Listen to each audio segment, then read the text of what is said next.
I have some ground rules to go over before we get started here. And it's been a little while since I've read this script, so bear with me.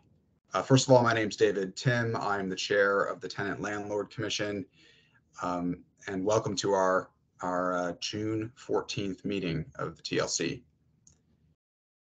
Audio of today's meeting is available via phone, and if commissioners, presenters, or speakers lose internet connectivity during today's meeting, please reconnect with us that way.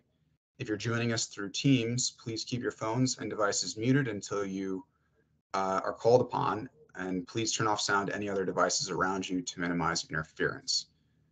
When you're called upon to speak, you must unmute yourself by clicking the microphone icon located in your meeting command bar. And if you're dialing in by phone, press *6 to unmute. Commissioners, if you wish to be recognized to speak, please raise your hand, and I would appreciate if commissioners would keep their video on throughout the meeting to the extent possible.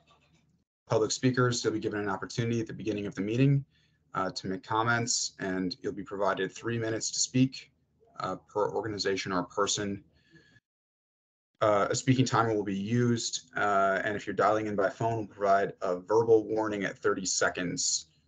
The meeting chat is available for presenters or commissioners in need of technical assistance and should not be used for discussion, public comments, questions about agenda items, or requests for more information. All public comments have to be shared verbally for the record during the assigned public testimony period.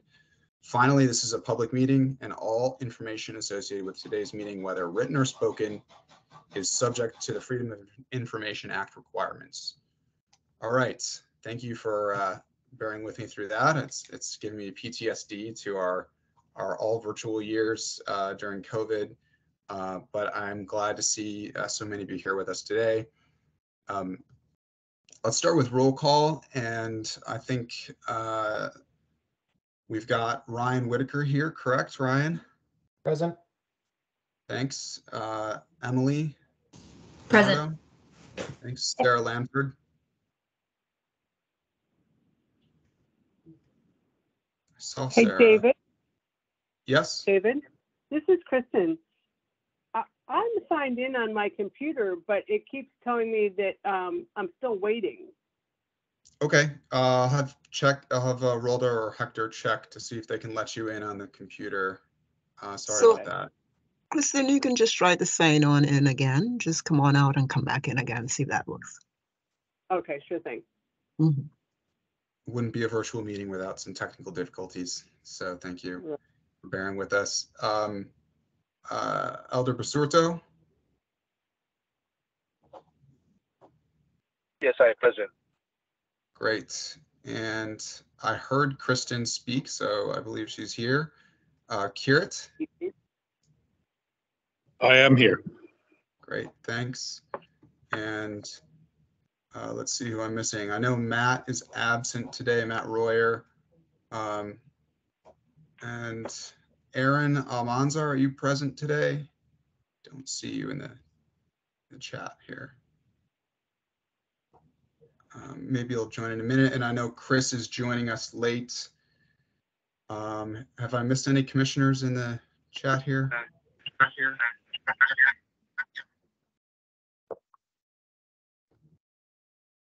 Great. Well, with that, we will move to public comments. I'm not aware that we have any pre-scheduled public comment, but Rhoda, let me know if there's anyone we have scheduled. Otherwise, we'll open it up if people have things to say.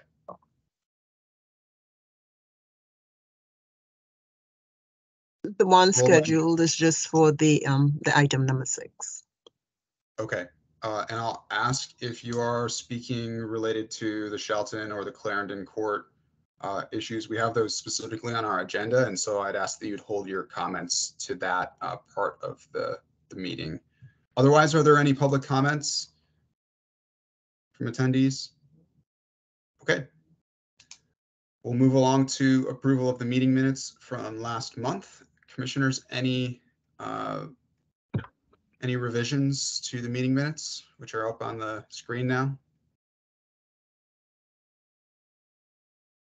If there are no comments, I move to approve the minutes. All right, can I have a second? A second. All right, any opposed to the approval of the meeting minutes from last month? Great. This will be for April, and we also have May minutes. Okay, so we'll consider that approval for April.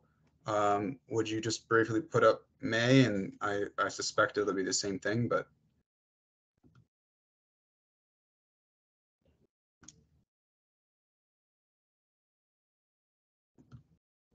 All right, can I get a motion to approve the May minutes? So moved. Thank you, Ryan. I second. Thank you. I think I got a second and a third. Any opposed? Excellent. The meeting minutes are approved for April and May. We'll move right into our first agenda item, which is a presentation from the Arlington Community Foundation by Mary Hines. We're very excited to have you, and I've been discussing with you about this proposal for quite some time at this point, and glad to finally have you at TLC. Please take it away. Thanks, David. I'm really happy to be here, and I hope to cover kind of the work that the foundation has been doing under an umbrella that we call the Shared Prosperity Initiative since 2019. The top concern of this initiative is focused on our very low income residents who are in danger of being rapidly displaced. And in particular, we focus on people who are living at 30% AMI or less. We care about and work on the issues of affordable housing, affordable childcare, and wages and workforce development as part of this project. Today, I'm just going to focus on the work we've been doing around how can we achieve 30% AMI CAFs at Barcroft. But all of the work that the Community Foundation does is informed by close and longstanding partnerships with the county, with the safety net nonprofits, with businesses, community groups, and research partners like Urban Institute or Brookings. And we see our role, we don't have clients, but we see our role as convener, collaborator, demonstrator. We do run pilots, and advocates for true systems change work. And so that's just to kind of like place us in the context of what goes on here in the county. So Rolda, if you would change to the next slide, please. One of the first things we thought about when we did this work was what's available to people who live at 30% AMI in our market. And so this chart, which was done using Arlington County 2020 data, basically looks at the rental units and what AMI they rent to compared to the rental households in the right hand. And what you can see here is that for the folks in the gray area, which is our 30% AMI households, we have about 8,000 of those households that are renters. There's another 2,000 people at that very low level who own. But for the 8,000 renters, we have less than 1,500 apartments, which would be affordable to them at the income they're at. When you get up to the 80% bar line there, you can see that we kind of balance out. And quite honestly, that is partly the result of the low-income housing tax credit program being focused on 60% AMI, producing 60% AMI units for many, many decades, and the county AHIF going in to support those units as well. So we have a mismatch between affordability that people need and what's actually affordable in the market. Next slide, please, Rolda. So who are these folks? Who makes 30,000 or 30% of area median income here in Arlington? 30% of area median income for a family of 4 is about $42,000 a year. So you can see based on this work that a child care worker is on average in Arlington, and actually these numbers come from the Metropolitan Jobs EQ real-time data on median wages across all experience levels. So it was done last summer, and the hourly wages are what people make on median here in the DMV.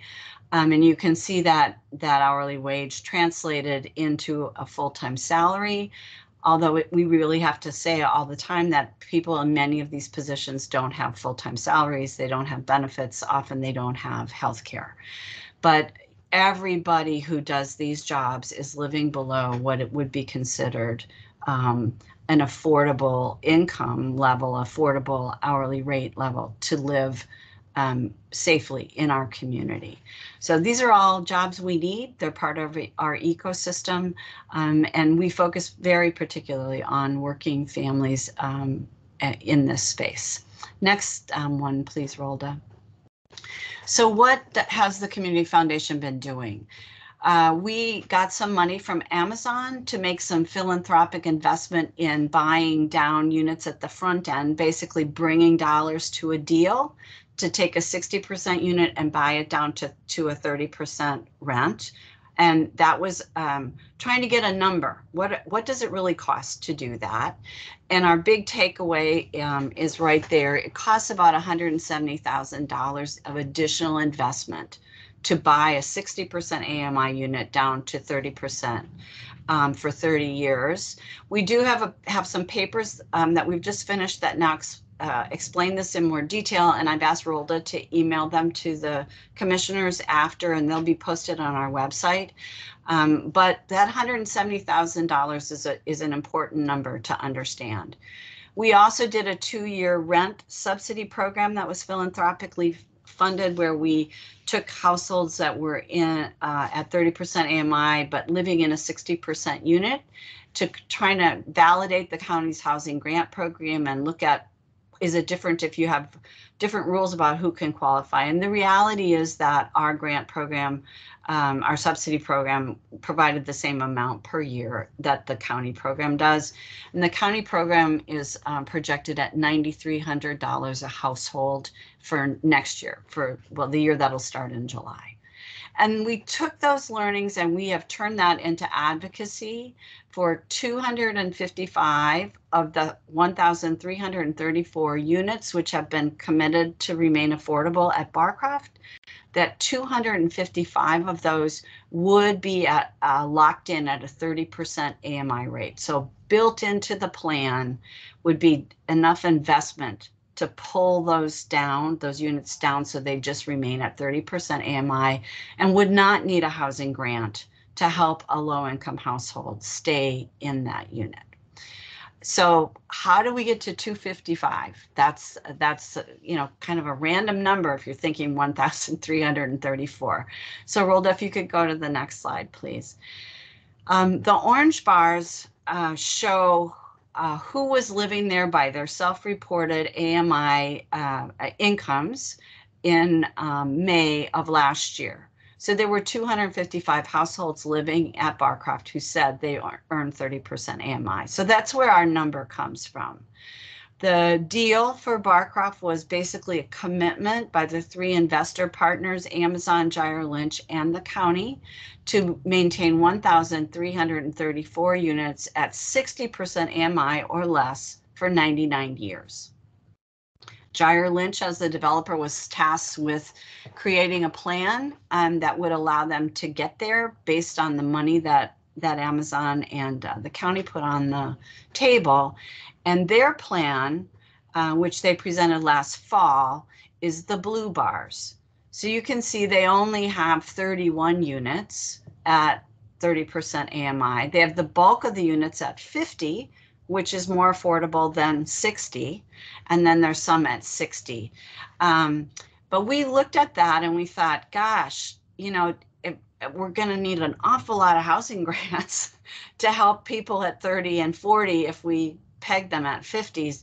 Is there a way to take this upfront money and spread it differently and achieve something that's more affordable across the range of affordability? And so that, if you could go to the next slide.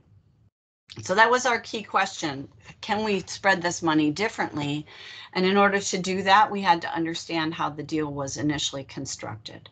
So Gyre Lynch did something very conservative. They said, we're only going to go for 4% low-income housing tax credits. We're going to get some for rehabbing, 1,000 units, 1,004 units we're going to rehab, and we're going to knock down and build new construction for 300 of them. And each of those has funding associated with it, as you can see there on the right.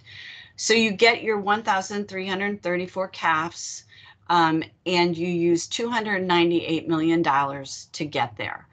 $310 million is what the county and Amazon put on the table. So there's room to think about what could we do differently. So next slide, please.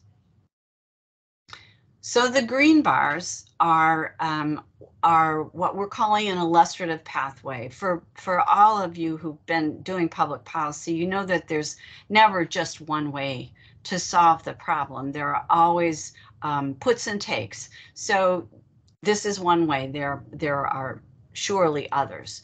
But I wanted to kind of walk you through some of the trade-offs that we made in order to end up with this green bar, the green bars, which more closely mirror the distribution of affordability that's present in the rent, that was present in the renters in May of last year. So we continued the Gyre Lynch approach of using 4% credits. You all probably know they're not competitive. Getting these is not a one, you can only go once a year, et cetera. But we switched the balance and said, let's only rehab 804 and let's build new for 530. And let's use a tool that's called income averaging, which is something new inside the low-income housing tax credit program that allows you to float some units up to 70 or sometimes even 80% AMI in return for providing lower affordability, 40s and 30s, inside the same dollar amount. So basically it stretches your money over a broader range. So we use a little income averaging there. And then because there was some concern about the way that the deal was written, that there had to be 1,344 units at 60% or below, we added an additional project at 9% credits, which is cheap money compared to 4%. Added another 154, which covered us then for our income averaging and brought more units to the table. And we did that also inside the same amount of money that was put on the table at the beginning.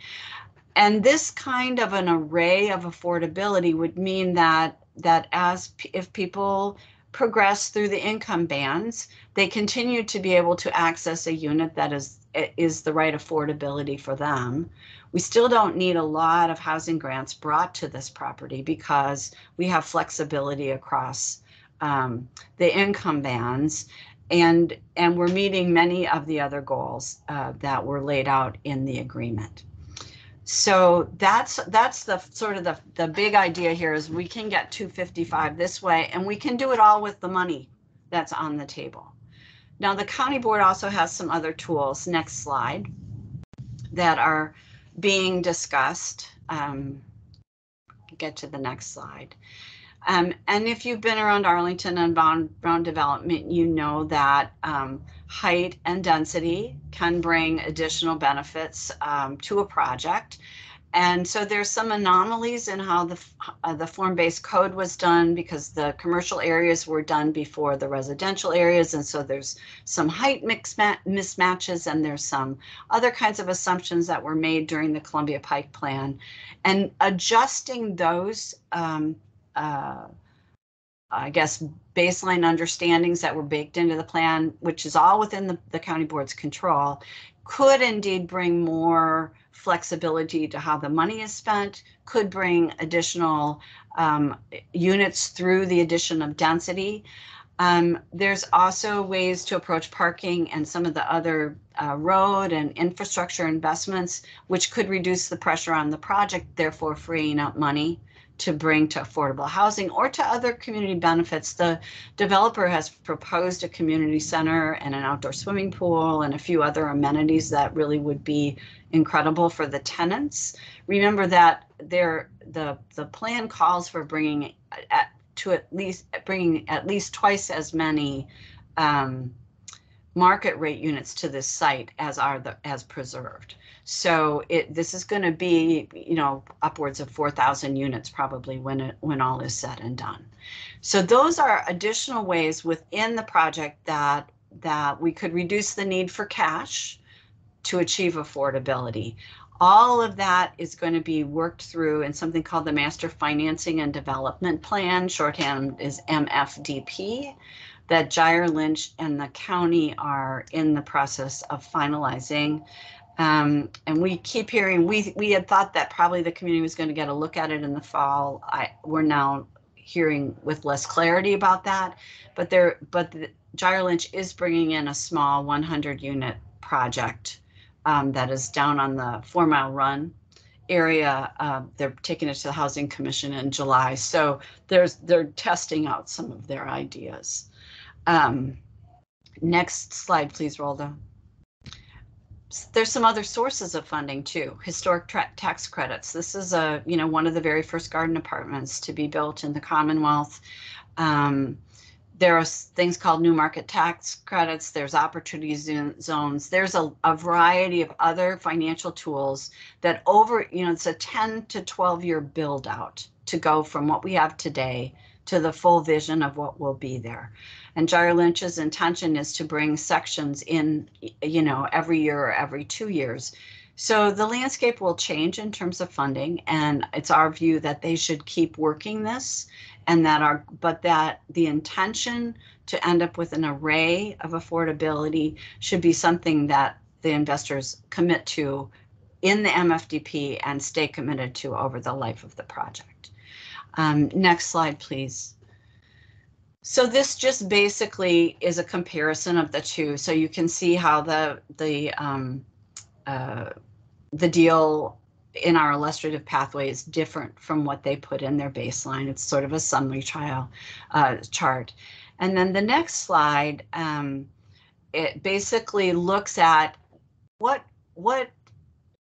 percent of units at build out would be at 30% AMI, which is often a concern as people think about a bigger community like this.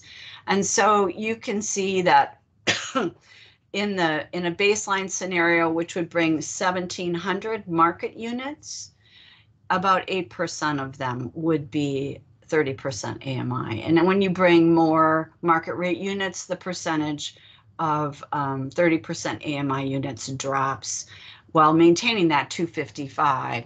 And it's the foundation's position at this point in time, given that mismatch that I showed you all in the very first slide, that we need to be very intentional for the next several years about achieving 30% hardwired units, ones that we buy down at the front end through construction cash, that we should be in the 8 to 10% range for every affordable housing project that we do.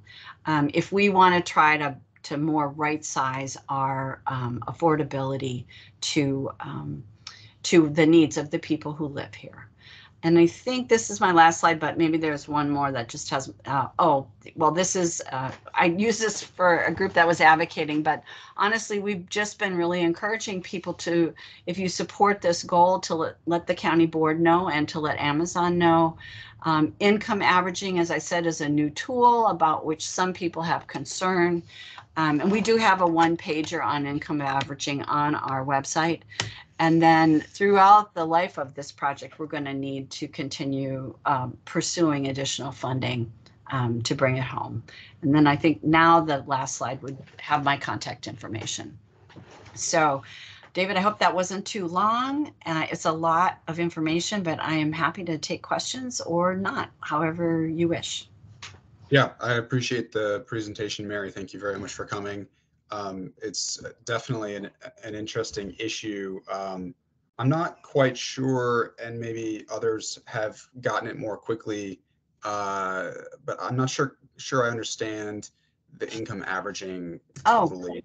So if you wouldn't mind taking another minute, that's sure. My initial question, and then other commissioners, if you have questions, feel free to raise your hand, and I'll call on you to speak.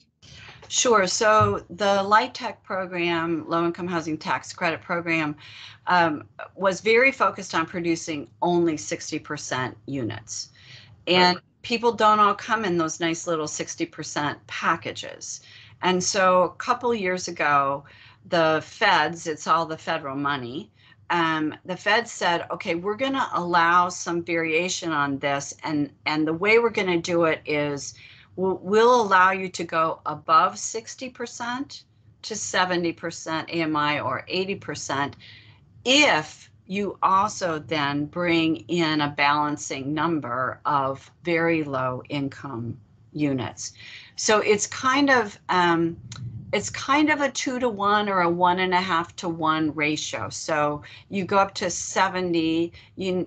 To get one unit at 30%, you may need a unit and a half at 70%. So basically, it's a 3 70s for 2 30s. If you're at 80s, it's a 1-to-1. You get 180 will get you 130. The idea really was to kind of stretch the dollars that were already being invested, but to get down to these low levels, which require an infusion of cash. And that 170,000 that I talked about, what that really is calculating up front the reduction in your revenue stream that's going to happen over the life of the contract, and saying, okay, if we bring that money in up front, then our mortgage will be less because our cash flow will be less. So that's how that is calculated. And of course, it's subject to vagaries of the market. Construction costs go up, so will the cost of filling that gap. But relatively speaking, the other thing that we discovered in all of this is let's just use 170,000 to buy down. If I were to take a $10,000 housing grant for 300 for 30 years, which would be 360 months, right? That would be $360,000 as opposed to 170 to buy it down up front. So while it feels good to be able to say I'm helping very directly this person with this $10,000 grant, that $10,000 grant has to be appropriated every year. If I can bring the lower amount of money in up front, then I don't have to think about those people anymore because they're in a place that's already affordable. And the contract that governs the building is written with an expectation that we're going to have a mix of incomes. We're not going to all be at 60. So we can't not do both, but we need to shift some of our money into achieving some 30% hardwire units. Did I help you on income averaging? I could talk about this stuff for a long time. Yeah, no, that helped. I think you mentioned that there was some controversy related to it, and in sort of steel manning, right, the other side, the fact of the matter would be, generally speaking, that you're losing a certain number of units because you're having to switch some to higher in order to get lower 30%. Yeah, That's which right. is why in our illustrative pathway, we basically brought in some more units to counterbalance. Right. That's right. I will just be honest with you. It's Amazon was who was particularly upset about this, and they've obviously had a leadership change in their housing fund, and so we're hoping to meet with the new people soon to see if they have the same concern about putting up. I mean, the census also showed that there were not an insignificant number of people living there who were at 70 and 80% as well. Yeah. And I'm happy to open up to other commissioners if they have questions right now. Yeah, Ryan, go ahead. Mary, thanks for your presentation. I'm a small landlord, and the only properties that I operate in Arlington are market rate affordable units. Mm-hmm. And, I mean, I find it, maybe my comments will be ironic in light of the very spirited, let's just say, debate over missing middle.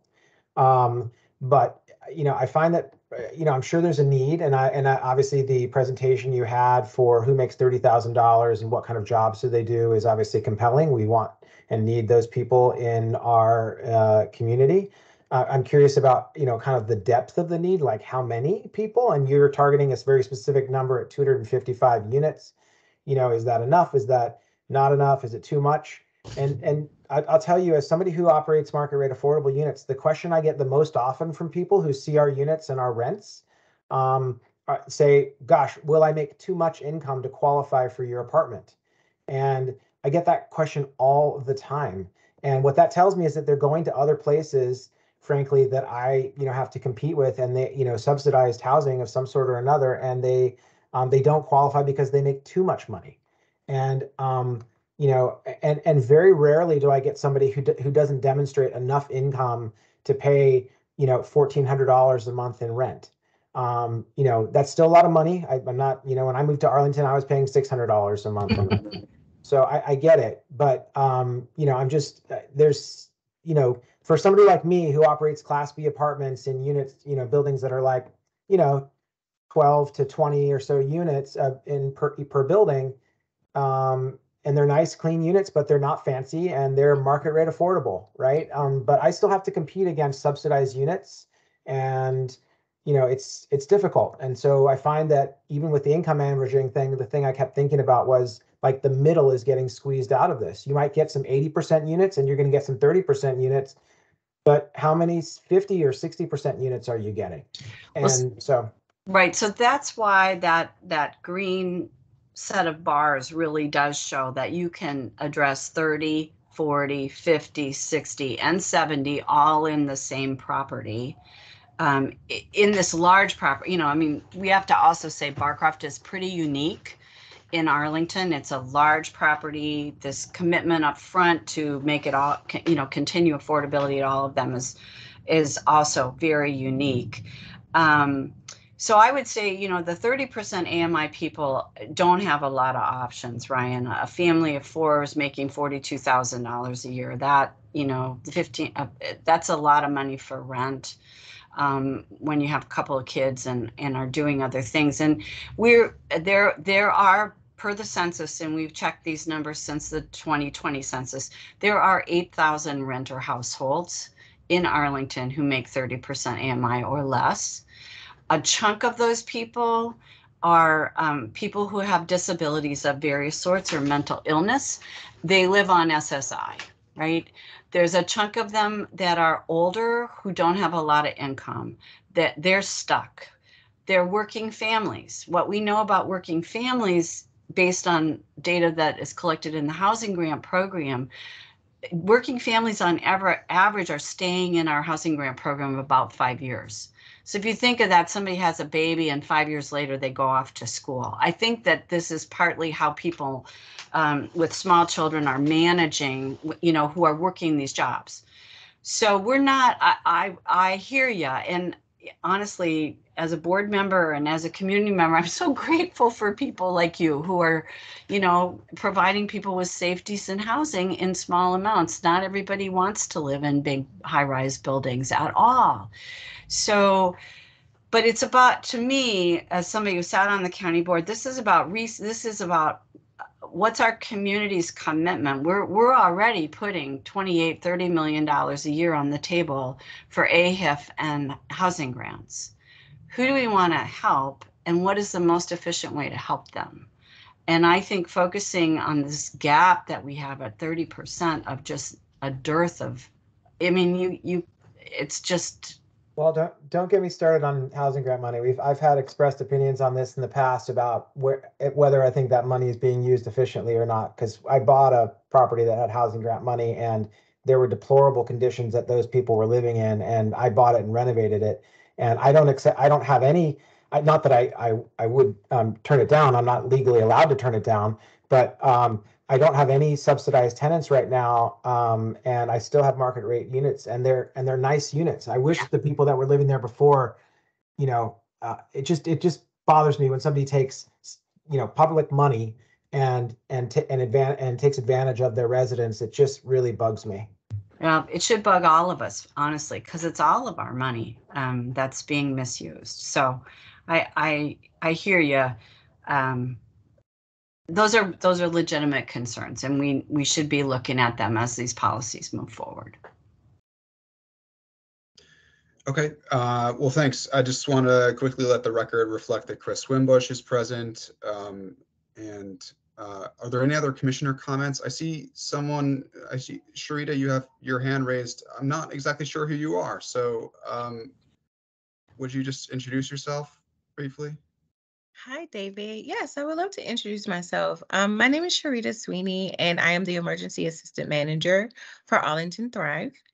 And Kathy, thank you so much for extending that invitation to me. She's my colleague here at Arlington Thrive. And so I just have a couple of questions, if you don't mind, Miss Mary. I know we mentioned that we would lose a couple of 30% AMI units but that you planned on replacing. And so how soon do you plan on replacing them? And if I'm quoting you incorrectly, please let me know. Right. So first of all, the Community Foundation, Sharita, doesn't have any units. Okay. We don't have units at all. Okay. We are looking at this deal, this big deal that the county did, where they committed to 1,334 units at 60% AMI for 99 years. Right. And we, the foundation, are saying, we can spread our money differently and end up with an array of housing across 30, 40, 50, and 60 that more closely mirrors the mix of incomes that the tenants today, or actually last May, a year ago, May, 18 months ago now, that those tenants had. Because that was the role that Barcroft was actually playing in our market. I had affordability for people at those various incomes.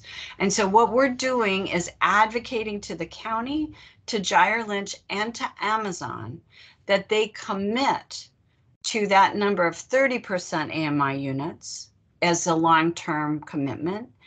And we tried to show in our illustrative pathway that it's possible to provide the whole array using the money they already put on the table.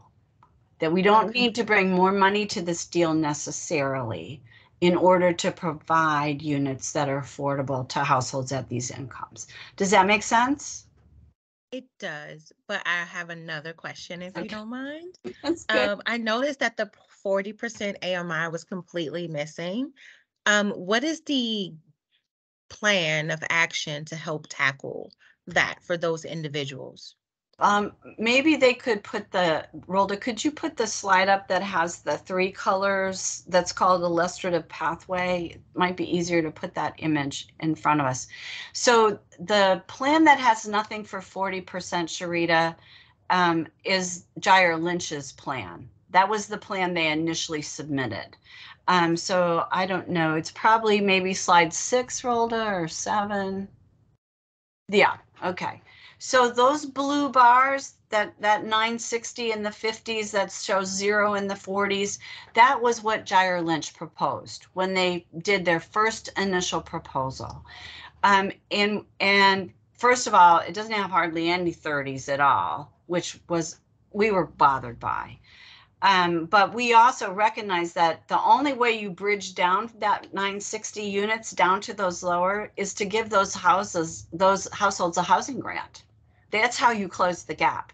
So they're in a committed unit, but they need more money in order for it to be affordable to them. And so we said, well, let's see if we can spread this money differently and end up with 30, 40, 50s, and 60s. And so that's what those green bars are. That's the Community Foundation's way of saying one way to get to something that meets many of the goals, but doesn't have this glut of affordability in one place that will basically cause us either to have all those units migrate to the 50% level, or need for lots and lots of housing grants, which is, as I said, is an ongoing appropriation of money. Does that make sense? It does. Thank you so much for the clarity. No problem. Yeah, and thanks for the question, Sharita. I'm sorry I didn't know who you were. I was informed that your colleague Kathy was going to be presenting, and so I wasn't aware you were going to be here. It's okay, David. You'll know yeah. who I am after today, so that's what Okay, matters. good. Thank you. Well, fantastic. Thank you so much, Mary. Unless there are any other commissioner questions, I think we're going to move to our next agenda item. Thank you so much for having me, and Yeah. please know that we are a resource. Happy to answer people's questions. All of our work is on our website under economic prosperity. So, and as I said, I sent Rolda the papers on our pilots so that you guys have access to those. And Mary, have you spoken by chance to the Housing Commission yet? We've not made a presentation to the Housing Commission. Definitely could. Kellen's been aware of our work all the way along, and the same offer I made to you, I made to transportation, to housing, and to planning. So it's just a question of people taking us up on it.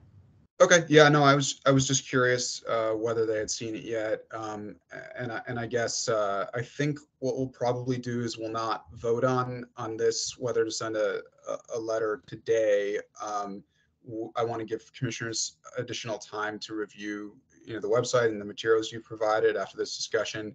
But we'll likely take it up for a vote on our next meeting in July. That's great. And if you do send a letter, please copy us. Will do. Okay. Thank you so much for having me. Bye-bye. All right. Well, we do have scheduled next eviction trends with Jonathan Francis from Legal Services of Northern Virginia. I do not see Jonathan on here, but maybe he's called in or is listed as a guest. I'll just give him a minute to declare his presence. Otherwise, we'll move to the presentation by Arlington Thrive on the same subject. Okay, we'll go ahead to Kathy and Sharita to the extent you're presenting as well, talking about post-COVID eviction updates, something that the TLC is very concerned with and has been thinking about a lot this year. Go ahead. Thank you so much for inviting us to come to the meeting tonight. We really appreciate the opportunity to share about eviction trends, both some of the numbers and then some of what we're hearing from our case managers who have been working with clients over the past few years. And I invited Sharita Sweeney, who is our Emergency Assistance Program Manager, to join the meeting and to cover more of the numbers, numbers of clients, amounts we've been assisting with, because that's really her wheelhouse. I am the Director of Programs for Arlington Thrive, and I oversee our case management team, who has been providing case management to individuals seeking emergency financial assistance. Thrive is actually moving out of that kind of contract that we had with the county. Those services are now going back solely with the county. So we are instructing individuals just to call the Community Assistance Bureau if they need emergency financial assistance. But because we're wrapping up now, and because it's also fresh in our minds, we certainly can provide information on trends and of course, we're still doing the financial management of the emergency assistance, so cutting the checks for landlords or making electronic payments as the case may be, as well as assisting with other needs beyond just rent. We also assist with utilities and medical bills and clothing and a large variety of expenses. But I'd like to turn it over to Sharita to cover kind of the picture and some of the numbers that we're seeing with evictions and assistance. And then I'll come back and talk to you a little bit more about some of the trends our case managers have been seeing. And I will also, Kathy, speak to some of the trends that we're seeing on the emergency assistance side. I'm pretty sure they're similar, but there may be some differences there. Okay, so as far as numbers are concerned, Thrive has helped 266 families thus far to prevent eviction. We have helped to distribute $3.4 million in funding, and we've also been able to assist with keeping 718 families housed. However, there are some challenges and some trends and things that we're seeing. So I just want to very briefly kind of go over some of that. So I'm going to start with our efforts, of course, for this fiscal year, the remaining fiscal year that we have left, which is 2 weeks, but also what our plans are moving forward for 2024 for our fiscal year. So our organization's efforts to help prevent eviction thus far have been providing clients with grocery gift cards so that they can reallocate those funds to help pay for utilities and rental assistance. Some of our other assistance that we are providing are commuter cards or funding towards commuter for transportation so that families don't have to worry about how they're going to get to work once again, so that they can reallocate those funds for utility and rental assistance. Another thing that we're working on that I'm pretty sure Kathy will be happy to go into detail on is our child care assistance program that we've created, which is basically helping families that are low income find sustainable childcare subsidies so that parents can return to the workforce. So that way they'll have a two income household versus a one income household, which is a trend that we're noticing, especially if they have a household that has young children, and also during the summer months when children are out of school. So that's some of the things that our organization is doing to try to help prevent evictions in the Arlington County area. As far as trends are concerned, we have noticed that a lot of these families during COVID and a little bit post-COVID have been very reliant on county dollars to help supplement income as far as helping to pay for rent and utility assistance.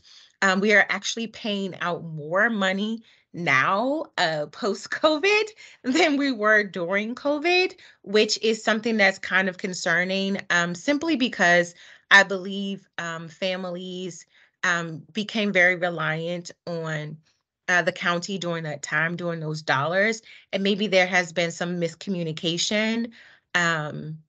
Maybe we haven't been the best at communicating that during COVID, you were still responsible for paying your rent, but a lot of families took that as, oh, there's a eviction moratorium, so I don't have to pay anything.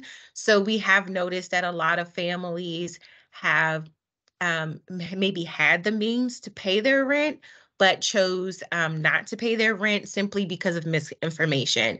I don't want to speak for everyone who has decided to not pay just for their own reasons. I'm just kind of generalizing that aspect. So my hope, of course, is that families were just receiving miscommunication and didn't realize that they needed to still make some effort to pay their rent during that time. So that's part of the trends that we noticed. We're also noticing that families of 4 or more are moving into units that are listed for 4 or less, simply because they are trying to make sure that they provide, housing for their families, but, also trying to make sure that it's affordable for them.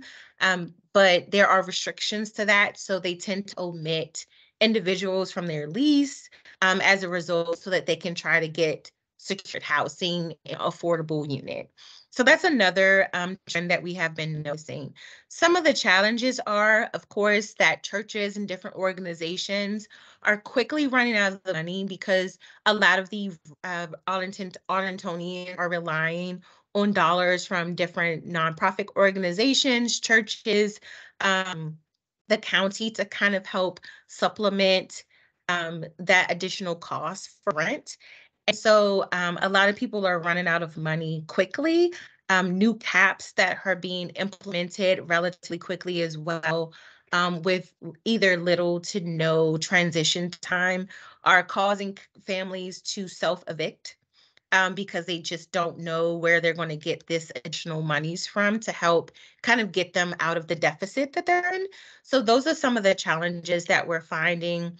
And the main thing is the cost of living is going up, but wages are not increasing to help supplement those costs of living. situations that are increasing throughout the county and throughout the US. And so that's one of the main things that we're finding.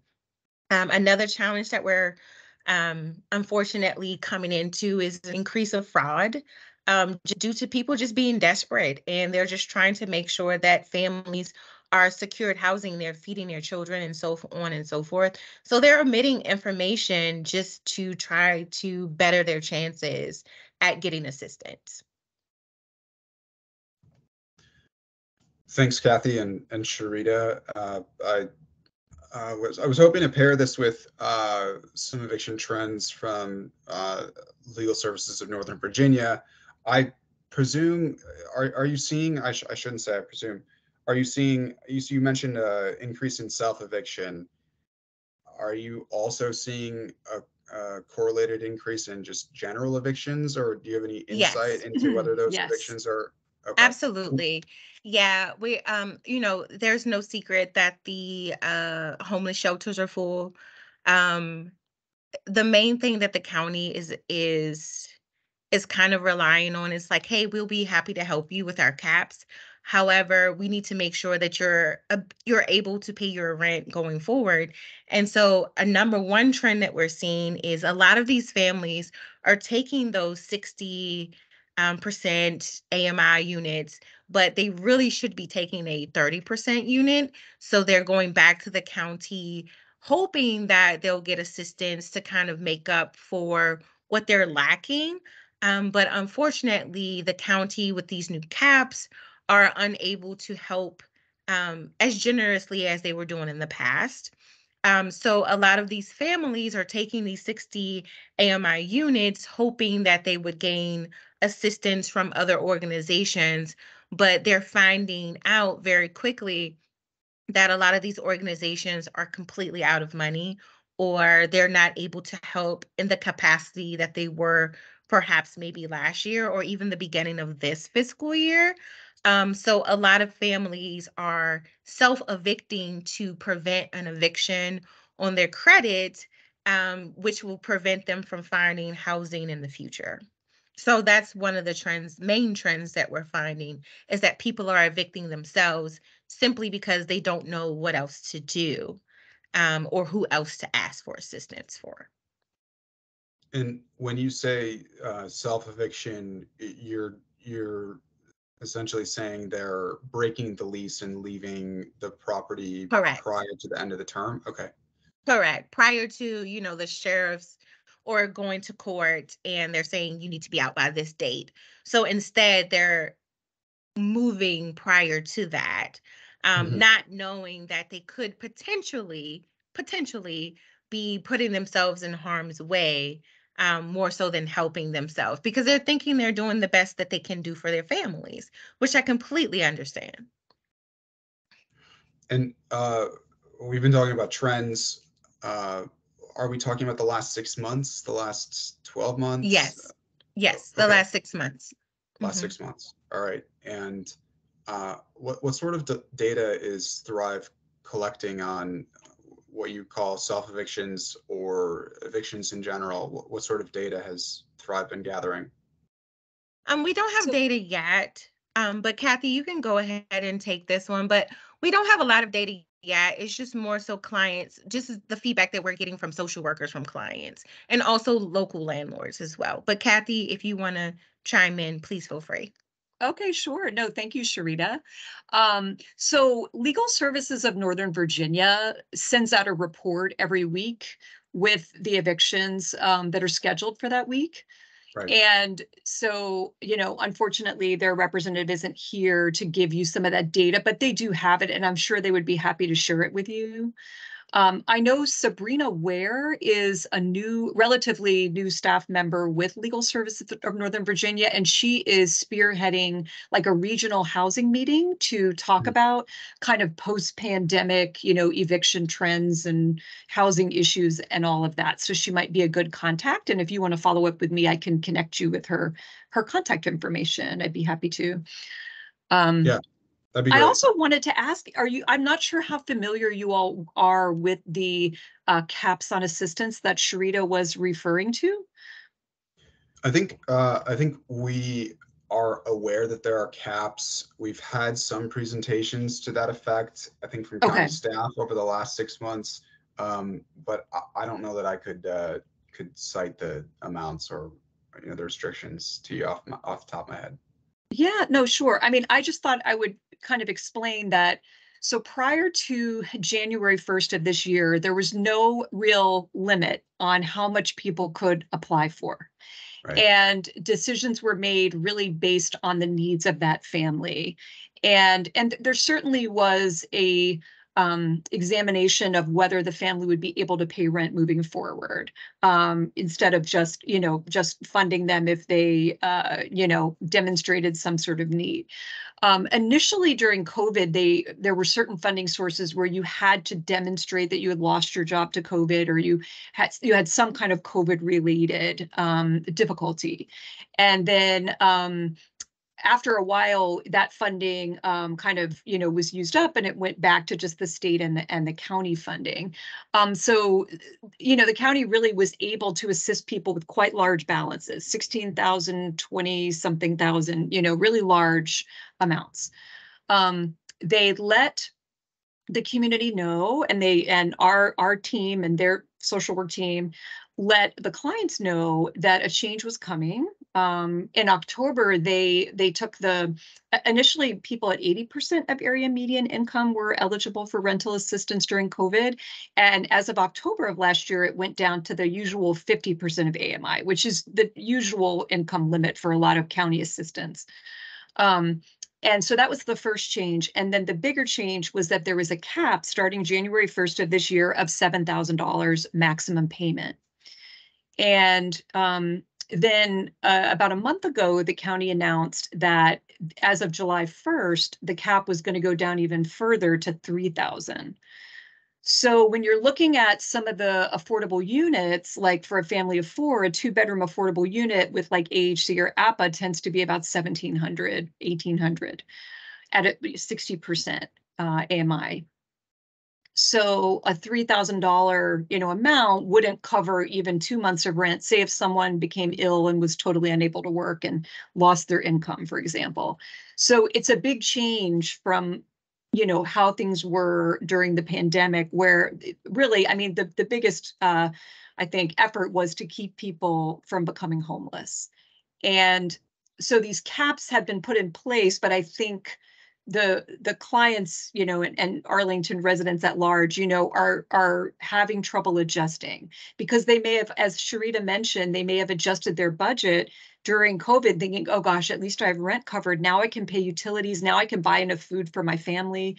I can, really meet more of those needs that maybe they weren't able to meet before. And so now, when they're having to go back to, paying rent in full, it's a change, right? And this is not everybody. Some people have been very, responsible about prioritizing rent and, the whole time, but there's a certain percentage of people that I know our social work team and the county social work team has been working with to talk to them about, you're going to need to pay this rent moving forward. How can you adjust your budget? What can you do? Can you move to a smaller unit? Can you, get a better job? Can you get a second job? Can you increase your hours? What could you do to kind of cut costs? So and also explaining to Kathy what, necessary bills are and what luxuries are. And so that's been conversations we've had to have, unfortunately, with a lot of residents as well. So not to cut you off, Kathy, but just to explain that. Yeah. I mean, I think it's just one of these things, our a lot of our lower income families, they really live from week to week. It's when they're always stressed and they're always worried about money and planning, out. Long-term planning can be more difficult in that situation. So it's tricky. And I really appreciated Mary Hines' presentation, kind of highlighting the need for these 30%, 40% units, because just like she said, and just like Sharita mentioned, people are moving into these 60% AMI units and they really can't afford them.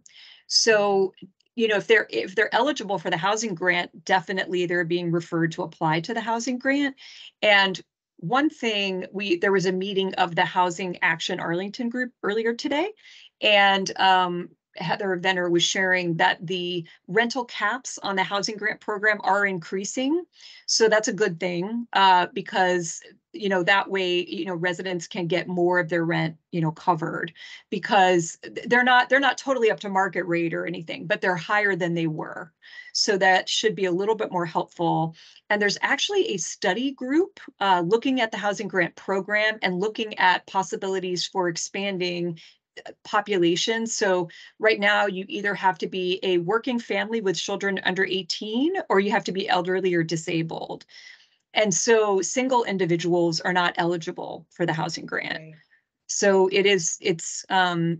there's a need for that for many people in that Right. population, especially the elderly. There was a representative today from, I think it was like the Northern Virginia Aging Alliance, who was talking about the elderly people who are on a fixed income, who, maybe they've reached an age where working really isn't a possibility anymore, or maybe they have health issues. And so their income is extremely, extremely limited. And they're really in that 30% AMI group.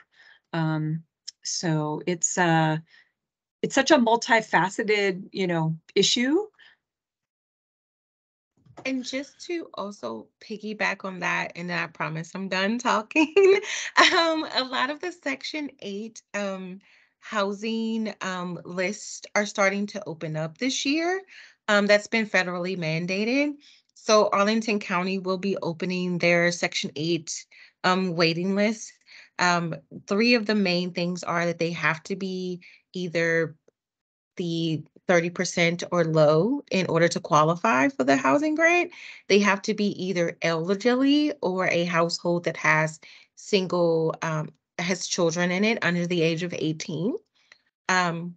Or they have to be disabled. So just to give you all that line of sight, hopefully that means that we'll be able to keep more people housed if they're qualifying for those Section 8 programs. But this is federally mandated. So all of the counties at some point in time this year will have to open up their Section 8 housing waiting list. And I believe last year or the year before last, it was just for one day. This year they're mandated to do it for 7 days to give more people the opportunity to apply. But those 3 things that I mentioned earlier are the things that they're looking at for qualifiers. No, thanks Okay. for mentioning that, Sharita. I think there are efforts going on, to address this crisis really that we're facing, with more evictions, shelters being full, not a lot of 30 and 40 and 50% units, primarily 60% AMI units. Yeah. Kristen, I see you have your hand raised. Go ahead. Thank you. With regard to the opening up of the Section 8 vouchers for 7 days or whatever, what has been done so far to cull through the current list and move it down and see how many people are still in need of the voucher program, or maybe they've left the area, they make too much money now, et cetera, because the last time that topic was brought up, was my understanding that the wait list was 4 to 5 years long. It still is. It still Yeah. is. Yeah, they are opening more slots, and my knowledge on this is very limited, so I do apologize if I cannot fully answer your question. But from what I do know is that they are increasing the number of vouchers or Section 8 clients that they had. So hopefully that can help accommodate some of the people who have been on the waiting list already for a number of years. Don't know if that will be very helpful, the people that are trying to get on the waiting list moving forward. But I do know that there are some qualifiers around that. And the main thing is that whatever Section 8 housing grant that they are applying for, they do have to live in that area at the time when they are called to say, hey, there is a unit available. So if these individuals who decide to apply for the housing grant for one reason or another decide to relocate out of Arlington, they would be ineligible, which is not helping them in the near future. But I just wanted to just be very transparent with what those qualifiers are. Well, as a landlord, one of the challenges that we have is that when people apply to get the Section 8 voucher, if they aren't listening carefully, or if there's a language barrier, or if they're just hopeful, we go through an entire process of helping them find an apartment in their time frame, give the tours, go over everything, and reach out, and only to find out they don't even have a caseworker assigned to them yet, because they're number 487 on the list or something. So it seems sort of crazy to me to open up a wait list when you can't satisfy everybody who's on it, and we don't know how deep that list is, and then to open it for more than one day. I mean, we're shooting ourselves in the foot, and we're giving people a lot of false hope. I completely understand. I do know that this is the first year in multiple years that they're going to open up the housing grant to increase the housing grant applicants. For a long time, that number has just been the number. They haven't increased that at all. So I do know that this year is the first year nationally that they do plan on increasing the number of Section 8 applicants. Again, I don't work for the county, so I'm providing you as much information as I can. But that is one change that I can confirm that is different this year as opposed to prior years. Okay, thanks for that question, Kristen. Elder Basurto, go ahead. Good evening. Hi, I'm Elder Basurto here. I wanted to ask you, does this include mental illness as well? It will, yes. Behavioral health is included in that. Okay, thank you. And do you know where the what is there somewhere where that would be listed when these different counties will open up the list? Did anyone hear that? I'm sorry, I had a hard time making that one out. Yeah, No. I can't quite understand. You're a little muffled, Elder. Can you guys hear me now? Yes, Yes. thank That's you. so much better. Yes. Thank you. Sorry about that. That was a Bluetooth issue. I'm wondering if there is somewhere where it's listed where they will be opening these Section 8 list vouchers in the different counties. I know that the county is planning, Arlington County that is planning to open in the fall. I do not have the exact date, but I'm pretty sure we can locate that somewhere for you, just to give you the date. So, David, would it be appropriate to send that information to you, and then maybe you can share it broadly across the other organizations and landlords if we were able to get that information? Yeah, we'll distribute it to the commissioners, and to the extent individual landlord commission members would like to distribute it to their networks. They're free to do that, but you should send it to Rolda and I. Rolda. We'll Okay. pass it along. Yeah. I'll do my Thank you. best if I can locate that for you. Okay. Good. Well, we really appreciate you joining us. I'm sorry, Elder Basurto, were you finished? No, just saying thank you. Okay, great. I don't think there's any other questions or comments. We're very grateful for your coming and talking to us about this. As we close this agenda item, I just want to ask whether there's anything specific that you think, maybe in terms of legislative priorities that the TLC should be considering, submitting to the county board and advocating for at the General Assembly. I don't know of a specific bill. I, apologize, but I think, like, I know that I heard today at the meeting that some nonprofits have been able to use funds from the State Affordable Housing Trust Fund to expand their rapid rehousing programs and then place more people in housing with a subsidy through that rapid rehousing program. So if there is an opportunity to advocate for more funding in the Affordable Housing Trust Fund, I think that would be an important issue to follow. Okay, I thank would you. second that. Mhm. Thank you. All right, well, again, we appreciate your coming, and we're going to move to our next agenda item, which is some follow-up on the Shelton complaint that we heard at our last meeting. I understand we have Paul Bernard from AHC here, assuming he's still with us. Yes, David, I'm here. Okay, great. Rhoda, before we get to Paul, do you have a quick briefing for the commissioners on the progress we've made since the last meeting? Yes, we did get a report, and I thought perhaps Paul was actually going to speak to this report. Okay, that's fine, yeah.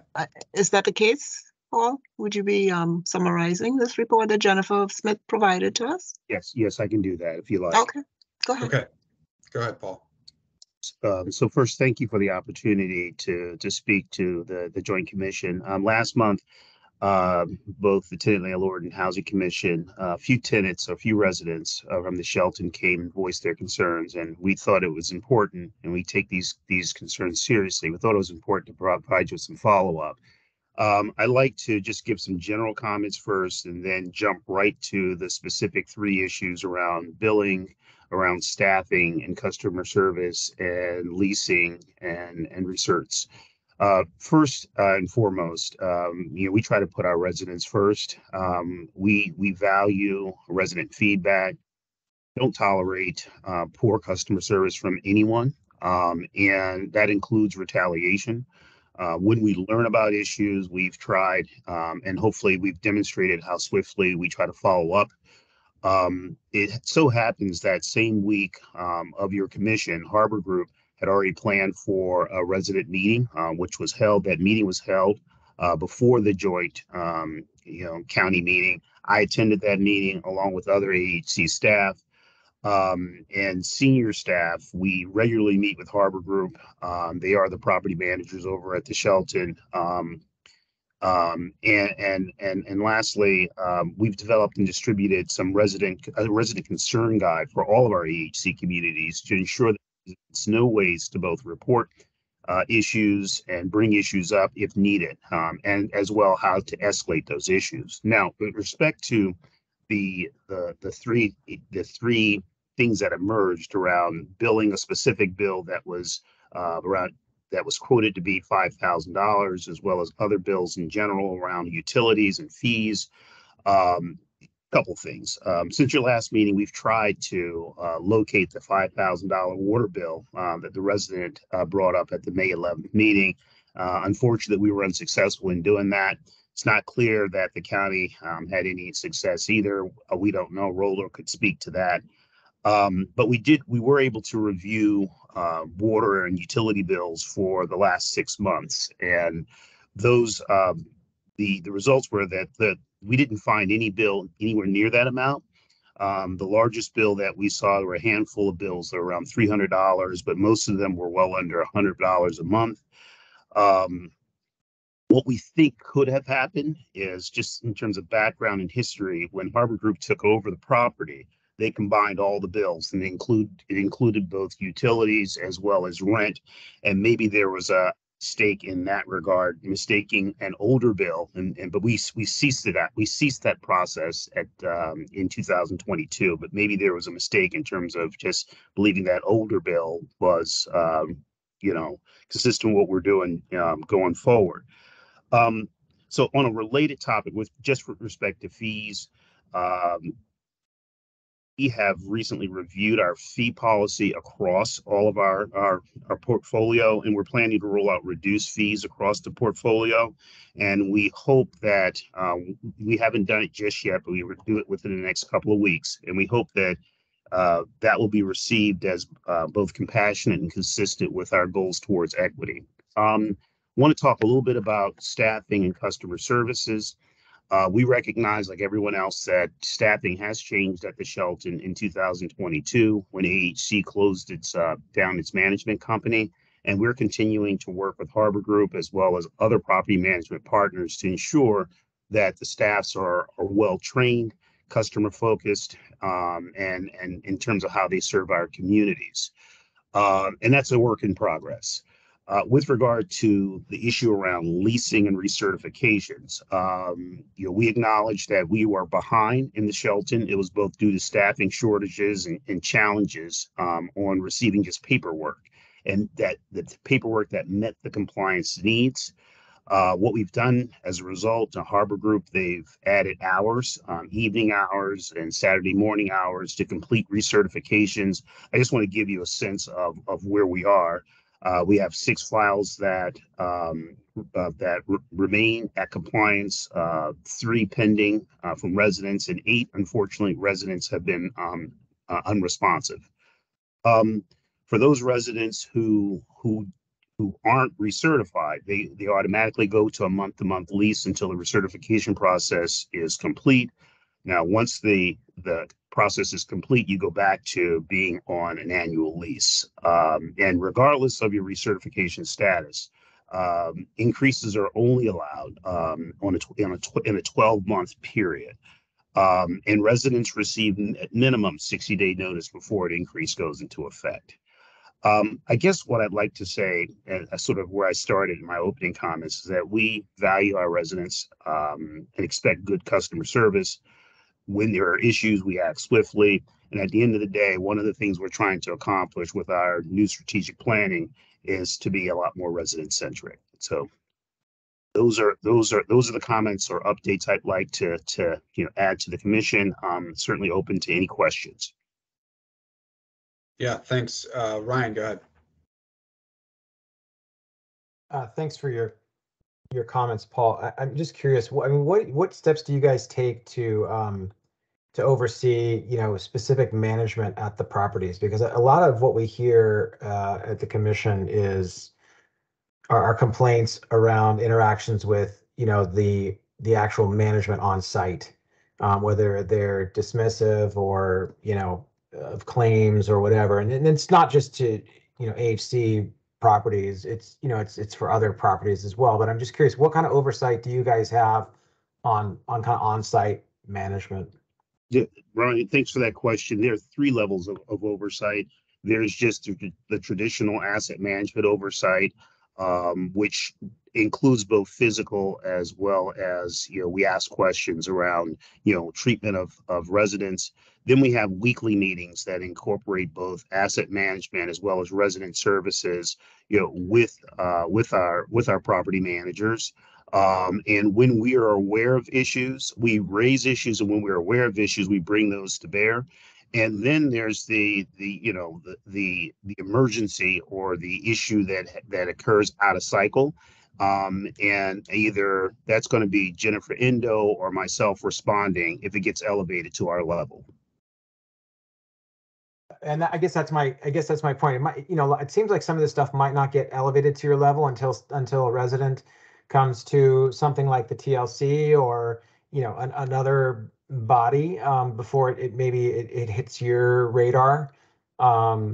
So we self-manage all of our own properties, so we are owners and managers, and so I certainly understand from an asset management level that you might not have the the day-to-day interaction with some of the residents, but to the extent that you guys aren't getting the service from your property management team that you would expect, that especially as you said, that customer service is a priority for you all. I would just think that a way to be more engaged with actual property management would be important in achieving your stated goal of excellent customer service.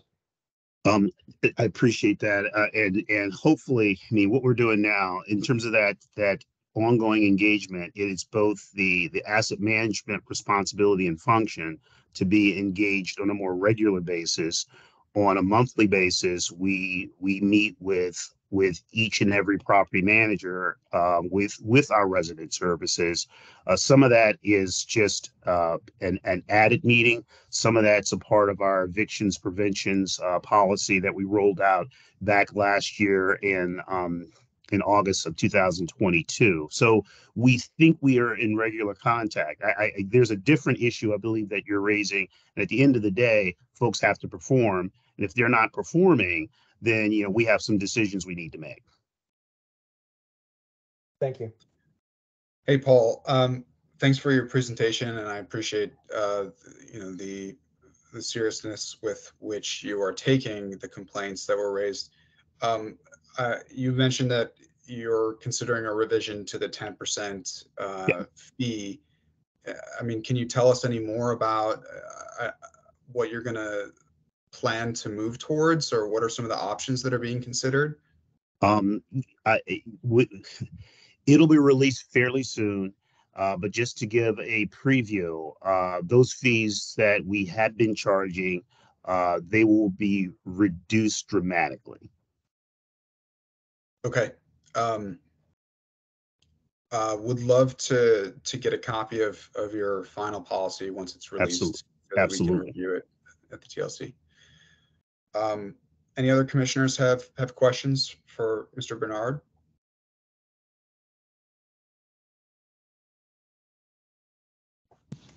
Yes, hi, Zelda. Go ahead. Go ahead, Emily, and then Elder Basuto.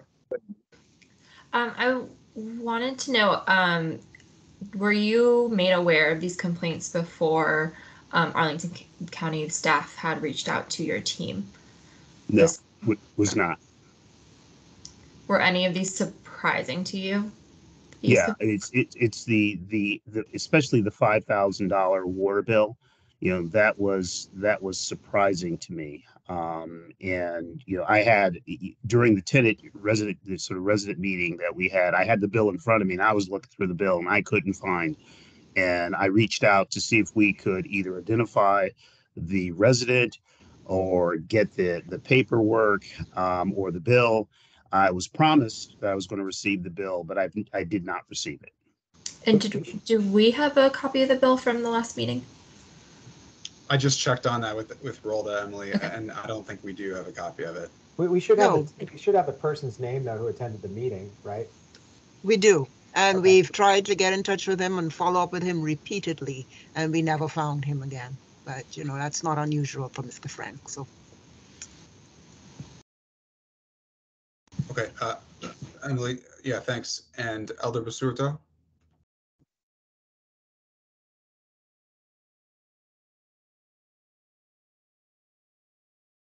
I'm wondering, there were also some reported issues about security in the building. I think drug distribution in and around the building, and also I heard about a gunshot or something happening in the building. I'm wondering what's being done about security, and also there's other issues with Harbor Group going on in, I forget which complex this is, and it's in North Arlington, with ant infestations, and Harbor Group not being able to help the residents there as well. Are you aware of that, and do you know what can be done to help out the residents if they have to temporarily remove themselves from the apartment? So I can't speak to the ant infestation because this is the first time I'm hearing that. But as to the security issues, there's a special Green Valley Association committee that's meeting on, I think, a biweekly basis. I was at the last meeting where representatives from Arlington County show up. The police were there, and we are there to review improvements. And we are constantly working on ways to increase what we do. We are working with the police to deal with loitering issues. As to the gunshot or the discharge of a weapon inside a unit, that happened a few months ago, and the police and we are both dealing with the issue. But that was an accidental discharge of a firearm.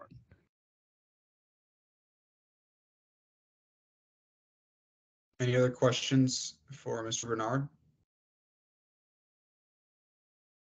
Yes, I wanted to hear the answer to that follow-up question about, I think it's Westover, one of the units in North Arlington, where a resident has had to move out temporarily. They're trying to address like a terrible ant infestation. It's been fogged 2 or 3 times, and the ants continue to come into the apartment. There's a small child inside of the apartment as well. And I know they met with Harbor Group, and there was no resolution there. They just pretty much told them that they had done what they could, and they sent them to the county. And then in the county, they told them that the shelters were full. And so I'm wondering, is there anything that can be done through resident services or other means? Because this one resident right now is staying in a sofa with somebody in somebody's home temporarily, trying to get this resolved. I think they're going on 3-4 weeks now. So again, this is new information, and my sense is if I have the information, I can do something about it. So if you wouldn't mind providing that information to me, I'll make sure we hop on it tomorrow. Yeah, and Elder Basuto, to the extent that you provided to Mr. Bernard, I think we'd like to take a look at it and coordinate with the county on it and try and verify what's going on. Perfect. Thank you. Okay. Unless there's anything else, we'll move along to an update on Clarendon Court. And thank you very much for your time, Mr. Bernard. We appreciate you coming to the TLC, and thank you for taking these complaints seriously. Thank you. Appreciate it. All right. So for Clarendon Court, I think Rolda. Yeah, here we go. Perfect. So we received a response. I think we included it, if I'm not mistaken, in the. Well, either way, we've got it on screen here. I'm not sure if we distributed it. I think I did. Okay. Yeah. I'm just trying to navigate on my phone and not working quite as well as I hope. So I think that after we received a response, including this one, the person who had made the complaint, or one of the individuals who made the complaint, had followed up by saying that they were still experiencing issues with the pest control, and had provided some new photos. Is that right, Rolda? Am I remembering correctly? I think I've got her email here. Yes, they provided two photos of the bushes referred to here, which was, the management company removed the bushes, which apparently they thought the rodents were perhaps living in the bushes. So the 2 photos that were sent indicated a before and after removal of the bushes. But in addition to that, I believe that the complainant sent a bunch of additional photos. Right. Part of the difficulty with this project, with this particular property, is that there is a lot of disposal of trash after hours and on weekends, and the trash is coming from elsewhere. And housing staff has indicated that this apparently is occurring at several properties where people are bringing trash from elsewhere and depositing it in these receptacles at various properties. And this one happens to be one of those that's experiencing that problem. So it's an ongoing problem. With the due photos that were sent, they have been forwarded to the code enforcement inspector who's there, in addition to our staff inspector on housing staff who provided these comments here, these responses, these questions that were given to the property management company. So I guess the bottom line is it's continuing. It's an ongoing problem, and some additional resources perhaps need to be thrown at it. But at this point I'm not sure what the strategy is. Yeah, and I think likewise, we received a response from management that said that they hadn't observed any homeless people sleeping in the laundry room areas, but they didn't provide any indication that they were going to secure the area more. It's still insecure, basically. I think that, I think we should push back on the management company, at least on that point, and continue to, let them know that, to the extent that code enforcement thinks that the trash issue is something that they can address. Where's code enforcement? I know we got these questions out to the management company, but has code enforcement found any violation, or where are they in the process of reviewing it? So I did not get an update from code enforcement. I just once we got additional information, feedback from the complainant, I just sent the email to code enforcement. Yeah, and there was wasn't much of a response. I think it was earlier this week, so on the 12th. All right, so I guess we'll continue to give them an opportunity to follow up, and we'll await an update at our next meeting. In the meantime, I think we should affirmatively ask them to secure the laundry room. Yeah, Sarah, go ahead. Oh yeah, I just I appreciate that, David, and I'd like to see the email responses from the management company as they come in. I apologize for sending my email to everyone in violation of the rules for public meetings, but you could probably tell from my email that I feel like they blew us off a little bit, especially on the safety issue. And I just appreciate more info, especially about the homeless folks sleeping in the unit or in the laundry facilities. That answer didn't really satisfy me. So I just appreciate the continued push on this, and thanks, Rhoda, for sending that out. Yeah, agreed. Part of the difficulty that this and other property management companies are experiencing is their staff shortage. Yeah. And so in this particular situation, it sounds as if they are present on the site. It sounds like three or 4 days a week. And that does not include weekends, clearly, because that is when a lot of the trash is occurring. So that is a part of the problem here. But I think our intention is to, in fact, elevate this and look to the property owner at this point to try to get some involvement at that level. So that's the last I heard. Yeah, let's do that as the next step, Rhoda, and then just keep us abreast of any findings that code enforcement has. Yeah. Related to this and the last couple of complaints, and in discussion with some of the other commissioners, I have decided that I think it's a good idea for us to pursue a more standardized process for intake of these complaints, including sort of like a checklist in the same way that we do for our relocation guidelines, so that we ensure not only that things are being taken care of internally and that we're not missing steps or failing to check with certain responsible parties, but also so we can keep commissioners informed about these things. Clearly this is one of the most important things that the TLC does, and I think it's been a failure on my part to not publicize all of the efforts that are ongoing behind the scenes that I'm often CC'd on that commissioners aren't necessarily. And so I'm taking responsibility for that, and I plan by the next meeting to come up with a process in consultation with staff that commissioners can comment on and approve for all ongoing comments in the future that we receive. Are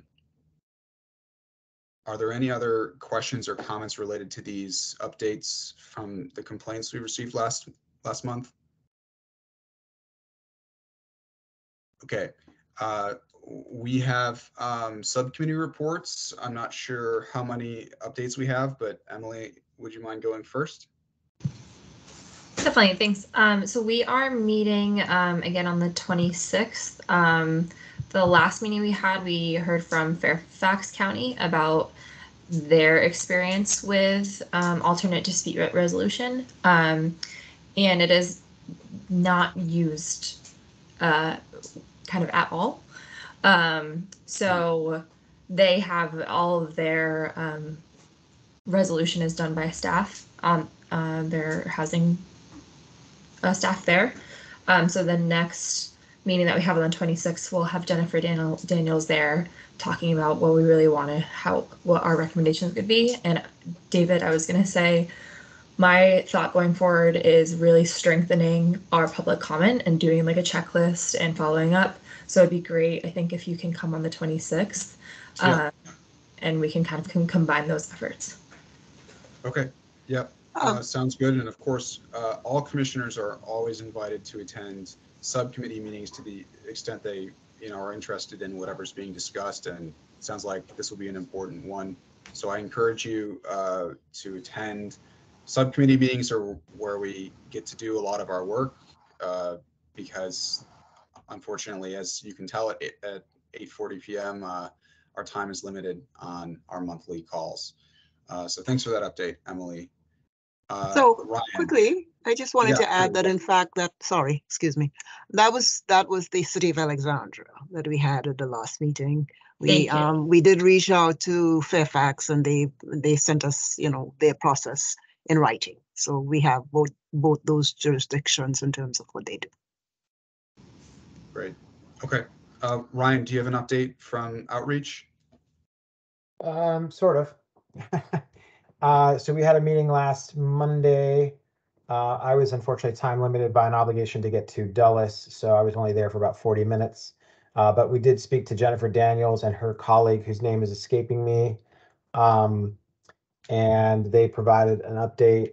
Well, essentially, they followed up on the comments that we had from the joint meeting in May, where we understood that they were working on some resident outreach efforts. To be honest, I was frustrated from the outcome of that meeting last Monday, because it seems as though some of the things that we've been talking about at the TLC relative to tenant outreach and some of the ideas and things that we were planning on undertaking are basically being already done by the housing division.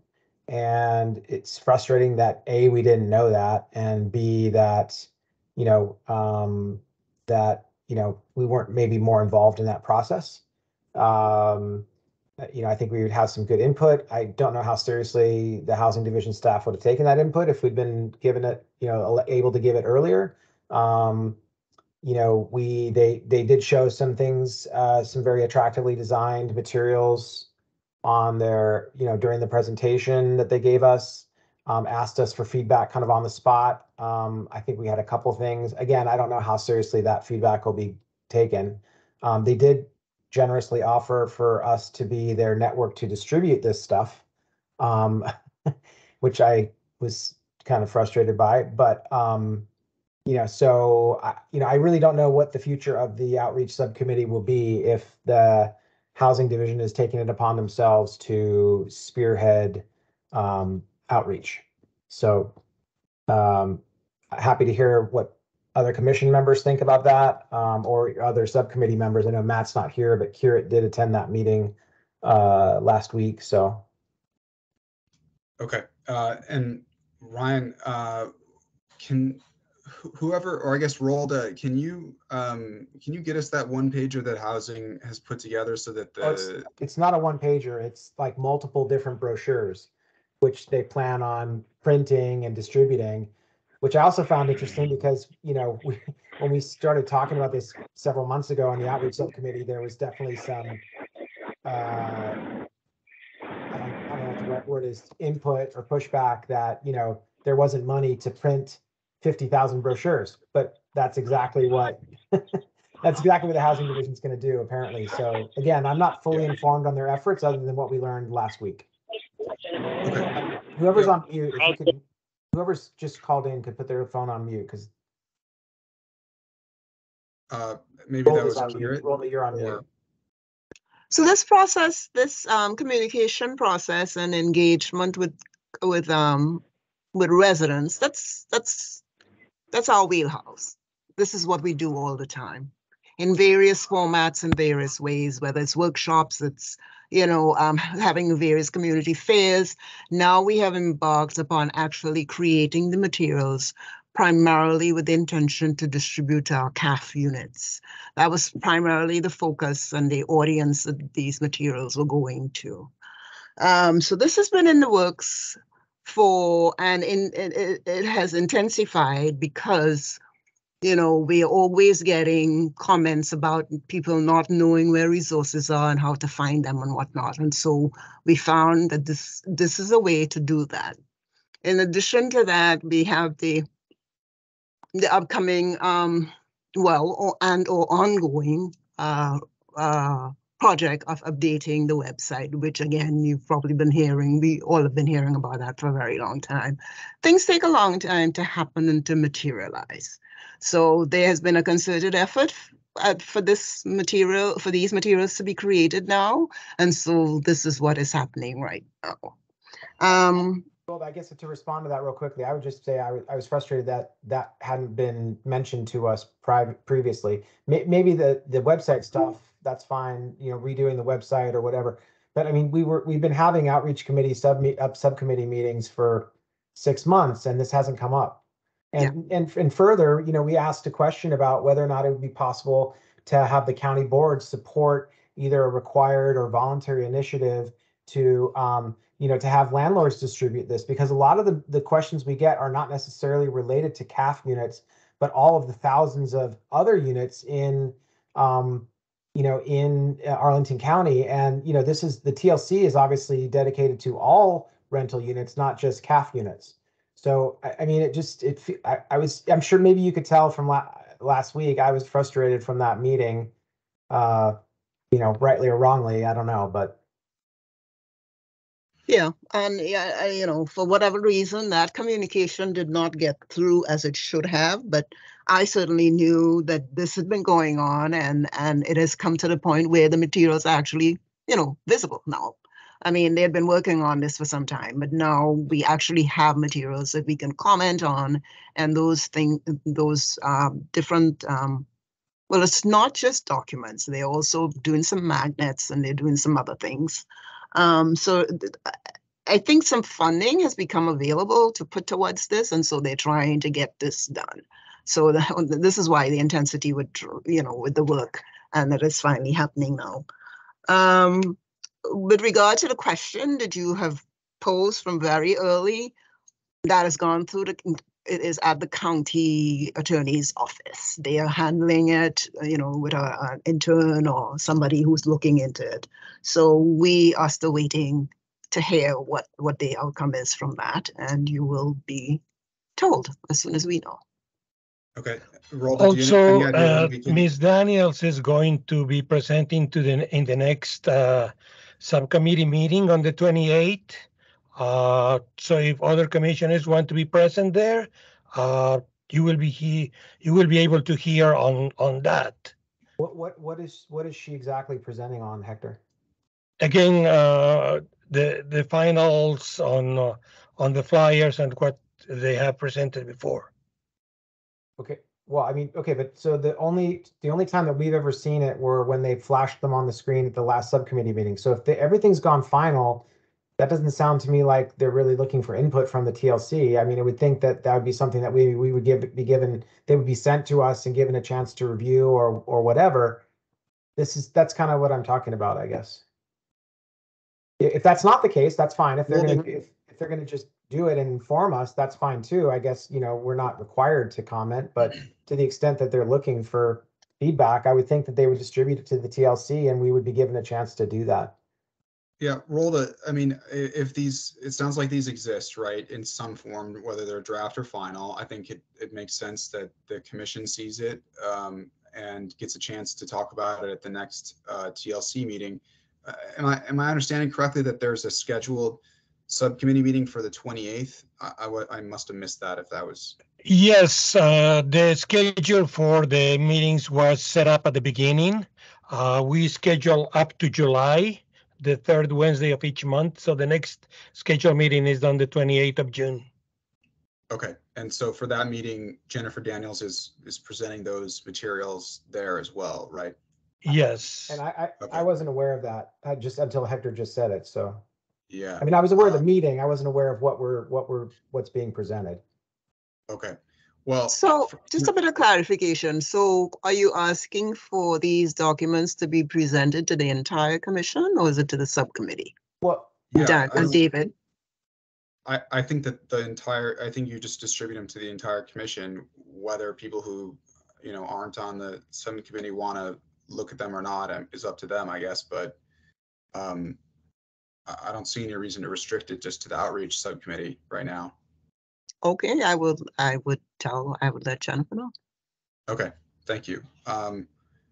Okay, so and we don't know exactly when we're going to be getting a response from the county attorney's office. I mean, if they're putting a legal intern on it, I mean, I'm an attorney. I've got a little more experience than a legal intern, but I do want to make sure, you know, that person is working with senior staff. Yeah, I want to make sure. I think, you know, in light of some of the comments, that they're taking this request seriously, and I would like to get a little bit firmer of a timeline other than just that they have it in their queue, right? So, Rolda, if you wouldn't mind just following up with them, asking when we can expect a response, and maybe I'll pull out Westlaw later tonight or something. Okay. That was the subcommittee reports. Are there any other comments on subcommittee issues? Lastly, Housing Commission just adopted someone has their phone unmuted. If you're going to speak, go ahead. Otherwise. David, I was just going to say, I apologize for the feedback. I was just going to say, I agree with what Ryan said, that there is question about duplicate efforts, but I don't know about, I don't know, maybe it's a good thing that the county doing it has big resources, so that they can put it out and print it better than we as a commission. That's my comment on that later. I appreciate that, Kirit. I think, you know, just closing thoughts on this as we've been talking about it. I think, you know, Ryan made a good point. Like, if these things are geared towards CAFs, maybe there still is some room for us to, you know, push something forward to the county board, you know, to request additional funding to distribute to more than just CAF units. Whether it's a voluntary program or not, I think is a question that'll be determined by the county attorney's office. But I don't see what prohibition there would be against providing a resource to landlords who want to voluntarily include, you know, one pager that aligns with that's distributed to CAF units. Anyway, again, I'm not on the subcommittee, and I don't want to step on anyone's toes, but just don't want to abandon the effort because the county is also taking a crack at it on a limited basis. Okay. So it's not on a limited basis. I mean, I'm saying to you that this was the focus. Right? This was the focus for the distribution, but I don't think it's the only areas in which the distribution will take place. But, well, you know, that's where we're starting.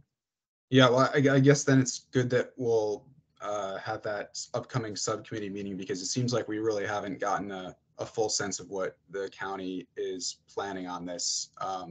And obviously this is an issue that we want to have some input on. So I think that we'd like to get a full-throated explanation of the plan from the county at the next subcommittee meeting.